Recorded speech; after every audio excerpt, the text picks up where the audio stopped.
Anaparthi BJP ఎమ్మెల్యేకి అవమానం జరిగిందా? అందుకు ఆయన పార్టీకే చెందిన మంత్రి ప్రధాన కారణమా?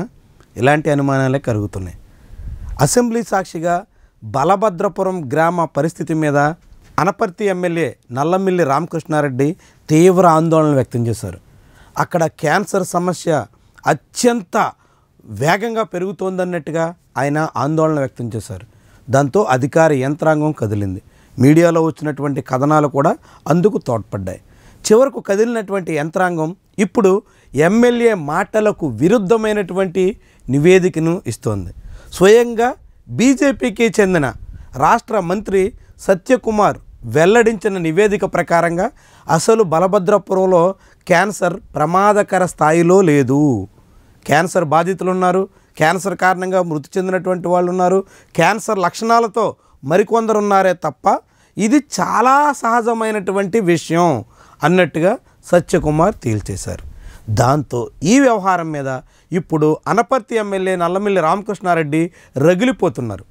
తను అతిపెద్ద సమస్యను అసెంబ్లీ వేదికగా ప్రస్తావించి ఆ సమస్య పరిష్కారానికి కృషి చేయాలని ప్రయత్నం చేస్తుంటే వైద్య ఆరోగ్య శాఖకు చెందినటువంటి మంత్రి సత్యకుమార్, అదే శాఖకు చెందినటువంటి అధికారులు సిబ్బంది కలిసి తన మాట చెల్లుబాటు కాకుండా చేస్తున్నారా అనేటువంటి ఆందోళన ఆయనలో వ్యక్తమవుతుంది.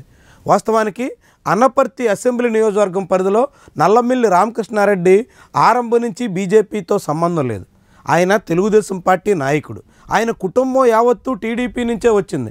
ఆయన తండ్రి కూడా తెలుగుదేశం పార్టీ తరఫున 3 సార్లు ఎమ్మెల్యేగా పనిచేశారు. అలాంటి తెలుగుదేశం పార్టీ నాయకుడికి 2024 అసెంబ్లీ ఎన్నికల్లో టీడీపీ టికెట్ దక్కని కారణంగా ఆఖరి నిమిషంలో బీజేపీ కండువా కప్పుకుని ఆ పార్టీ తరఫున బరిలో దిగారు. గెలిచిన తర్వాత కూడా దాదాపుగా ఆయన పార్టీగా బీజేపీ ఉన్నప్పటికి కూడా టీడీపీ నాయకుడిగానే వ్యవహరిస్తున్నారు. టీడీపీ శ్రేణులతోనే ఆయన వ్యవహారం అంతా చక్కదిద్దుకుంటున్నారు. అక్కడ టీడీపీని బలోపేతం చేసే ప్రయత్నంలోనే ఆయన ఉన్నారు.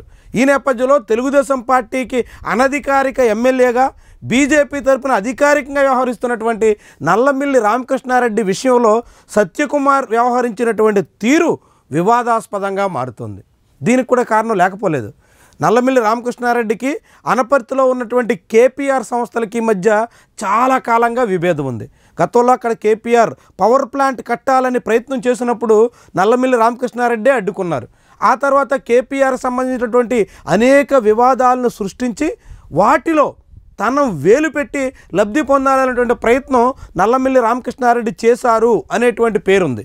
ఈ తరుణంలో కేపీఆర్కి చెందినటువంటి కెమికల్ ఫ్యాక్టరీ కారణంగా బలభద్రపురంలో సమస్య వస్తుంది అనేటువంటి రీతిలో చిత్రీకరించే ప్రయత్నం నల్లమిల్లి రామకృష్ణారెడ్డి చేసినట్టుగా ప్రచారం సాగుతుంది.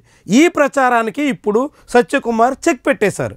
అసలు చుట్టుపక్కల ఉన్నటువంటి అన్ని గ్రామాల్లో ఉన్నట్టే సాధారణ స్థాయిలోనే అక్కడ కూడా సమస్య ఉంది. కాలుష్యం కానీ, నీటి వాయు కాలుష్యం కానీ, ఇతర సమస్యలు ఏమీ అక్కడ ప్రమాదకర స్థాయిలో లేవు అంటూ ఇప్పుడు సత్యకుమార్ అధికారికంగా ప్రకటించడంతో నల్లమిల్లి రామకృష్ణారెడ్డి కంగు తినాల్సి వచ్చింది.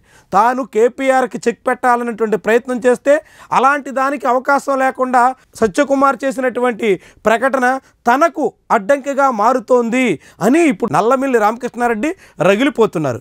ఈ ధోరణి మీద, ఈ వ్యవహార శైలి మీద ఆయన తీవ్ర అసంతృప్తిగా ఉన్నట్టు ప్రచారం సాగుతోంది. తన మంత్రి, తన పార్టీకే ప్రాతినిధ్యం వహిస్తున్నటువంటి మంత్రి చేసినటువంటి ప్రకటన కారణంగా స్థానికంగా తనకు అవమానం జరుగుతోంది అని నల్లమిల్లి రామకృష్ణారెడ్డి భావిస్తున్నట్టుగా చెబుతున్నారు. ఈ వ్యవహారంలో నల్లమిల్లి రామకృష్ణారెడ్డి అంచనాలకు చెక్ పెట్టేలా, ఆయన ఆశలకి అవకాశం లేకుండా వైద్య ఆరోగ్య శాఖ అధికారులు చేసినటువంటి ప్రయత్నం ఇప్పుడు ఎలాంటి పరిణామాలకు దారితీస్తుంది? అనపర్తి రాజకీయాలు ఎటు మళ్ళుతాయి చూద్దాం మరి.